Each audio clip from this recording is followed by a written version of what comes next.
Assalamualaikum warahmatullahi wabarakatuh. Waalaikumsalam warahmatullahi. Alhamdulillah wassalatu wassalamu ala Rasulillah Muhammad ibn Abdullah. La haula wa la quwata illa billah, amma ba'd. Bapak-bapak guru yang kami muliakan, wabil khusus Bapak Kepala Sekolah, Raisul Madrasah, dan rekan-rekan sekalian, dalam kesempatan ini anak-anakku ayyuhatullah fil qismil tsamin, anak-anakku kelas 8, sebelum kita mulai pelajaran, mari kita mulai dengan bacaan Al-Fatihah. Semoga bisa menjadikan lancar dan mudah dalam memahami apa yang akan saya sampaikan dan mendapatkan ilmu yang bermanfaat dan barokah. Alaiyatus salihah. Al-Fatihah. A'udzubillahi minasyaitonirrajim. Bismillahirrahmanirrahim. Alhamdulillahi rabbil alamin arrahmanir rahim maliki yaumiddin. Iyyaka na'budu wa iyyaka nasta'in. Ihdinas siratal mustaqim. Siratal ladzina an'amta 'alaihim ghairil maghdubi 'alaihim waladdallin. Amin. Ayyatullah fil qismi samin al-qurama. Anak-anakku kelas 8, dalam bahasa Arab ini saya akan menekankan tentang kaidah atau gramatika yang berkaitan dengan susunan jumlah ismiyah. Ada dalam LKS halaman 30. Di situ terangkan tentang jumlah ismiyah, akan tetapi sebelumnya kita mengetahui apakah yang disebut jumlah. Jumlah adalah susunan kalimat yang terdiri dari fi'il dan fa'il, predikat dan subjek, atau terdiri dari mubtada dan khobar. Manakala susunan itu terdiri dari fi'il dan fa'il disebut jumlah fi'liyah. Kalau terdiri dari mubtada khobar, mubtada dan khobar, itu disebut jumlah ismiyah. Kita ketahui bahwa mubtada dan khobar itu harus serasi, dan mubtada itu harus berupa isim ma'rifat, tidak boleh berupa isim nakirah. Nah, isim nakirah itu apa? Isim nakirah adalah kalimat yang menunjukkan makna umum, belum jelas. Sedangkan isim ma'rifat adalah isim yang sudah menunjukkan jelas, atau isim yang menunjukkan arti yang sudah jelas. Nah, isim ma'rifat itu ada 6. 1. Isim dhamir yang disebutkan dalam alfiyah, wa ghairuhu ma'rifatun kahum. Isim dhamir huwa huma hum ya huma humna. Ma'rifatun kahum wadi isim isyarah. Nomor 2 adalah isim isyarah, dha, dhi. Wa ghairuhu ma'rifatun kahum wadi wa hindur, isim alam, nama, tubuh, nama seseorang. Wabni, dan isim yang disandarkan kepada salah satu isim ma'rifat. Isim mausul, nomor 6-nya adalah isim alam. Jadi dalam satu bait alfiyah, wa ghairuhu ma'rifatun kahum wa dhi wa hindur wa bni wal hulam wal ladhi. Ini ada 6, dan hanya satu bait sudah memahami isim ma'rifat yang jumlahnya ada 6.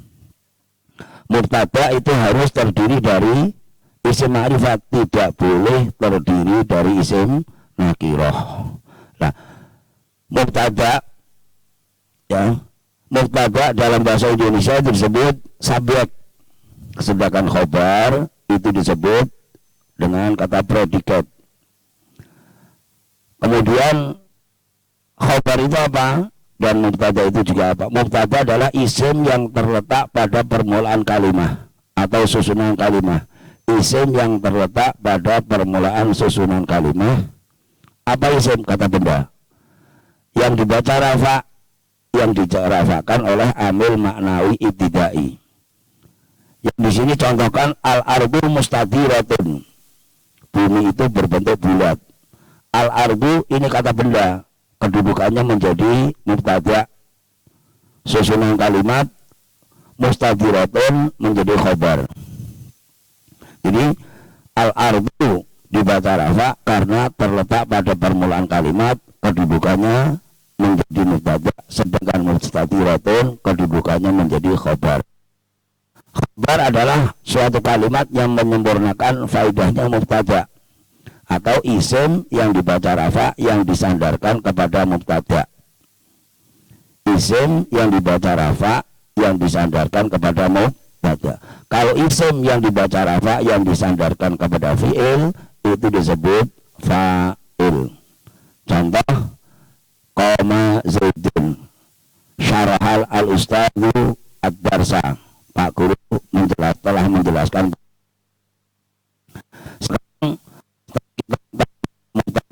kita isim ma'rifat, kemudian kita tekankan karena kemarin sudah ditekankan Ustaz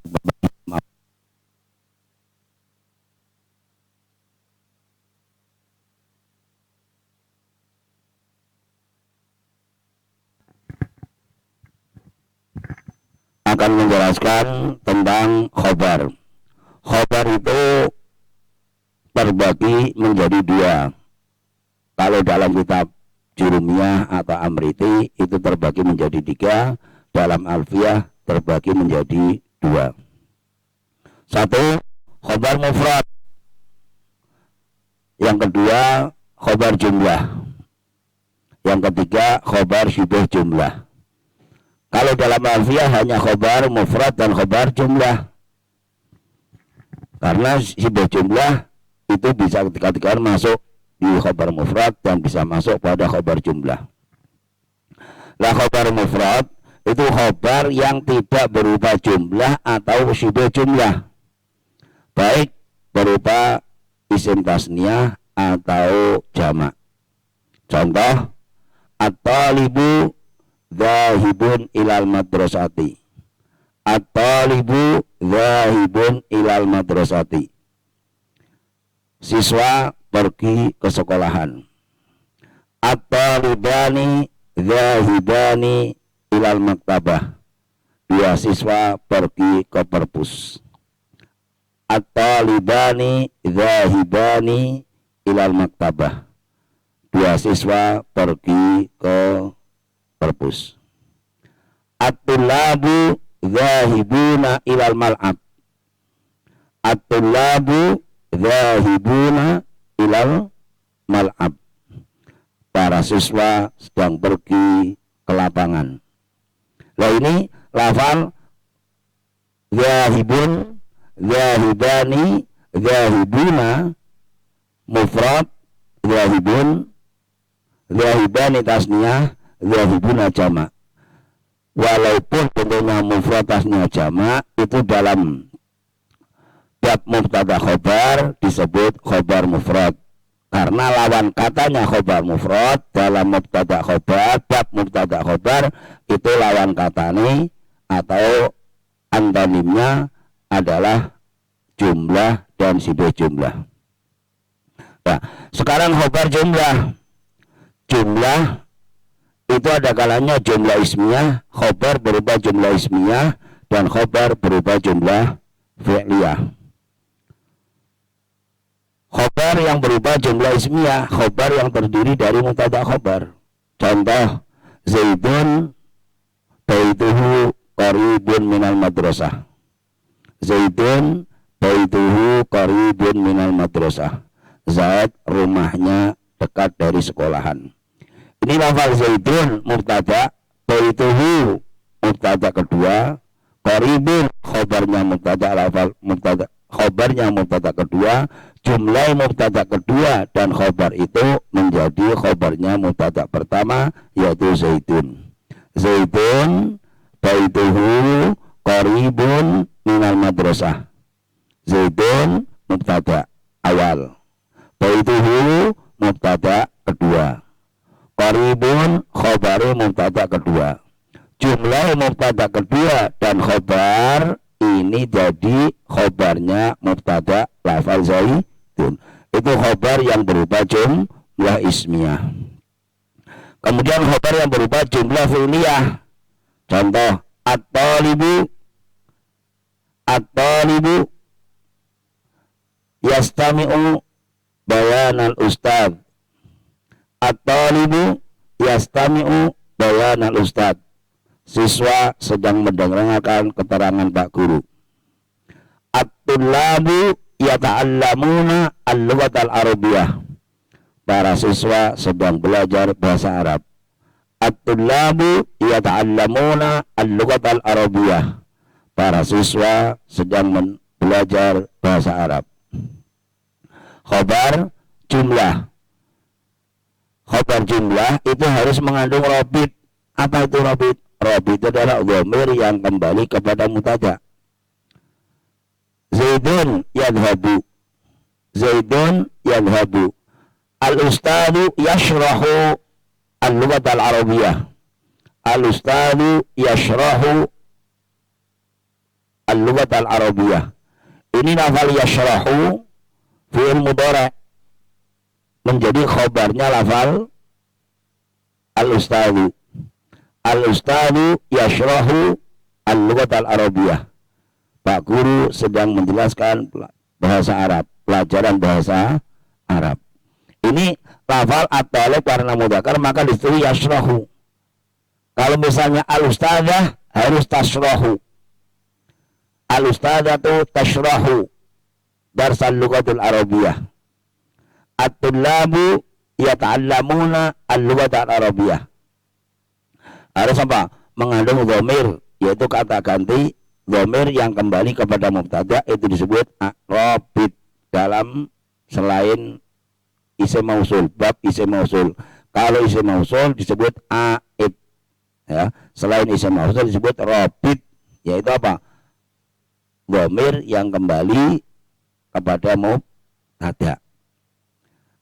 At-talibani yadhabu yadhabani. Yadhabani, karena at-talibu mudzakkar, khobarnya harus berbentuk mudzakkar. Mubtada mudzakkar, khobar harus berbentuk mudzakkar. At-talibani yadhabani ilal maktabah. At-tullabu yadhabuna ilal mal'abi. Para siswa sedang pergi ke lapangan. Ini khobar jumlah sebagaimana dalam alfiah diterangkan wa mufradan yati wa yati jumlah hawiyatan makna ladhi siqat lah. Khobar ada khobar mufrad, ada khobar jumlah. Nih jumlah ismiyah, ada jumlah fi'liyah. Yang jumlah ismiyah tadi apa? At-talibu baituhu qaribun minal madrasah. Al-ustadu baituhu baidun anil madrasah. Pak Guru rumahnya jauh dari sekolahan. Ini al-ustadu baituhu. Iki lafal baituhu, baidun jumlah baituhu, dan baidun itu khobarnya lafal al-ustadu yang kedudukannya menjadi mubtada. Nah, sekarang ada khobar jumlah, ada apa? Ada sifat jumlah. Sifat jumlah manakala ada khobar terdiri dari dzaraf atau jar majrur. Nah, kalau ada khobar berupa dzaraf atau jar majrur, itu harus mengiranakan artinya lafal kainun atau mustaqar atau mustaqirun. Contoh, at-talibu amamal fasli. At-talibu amamal fasli. Siswa berada di depan kelas.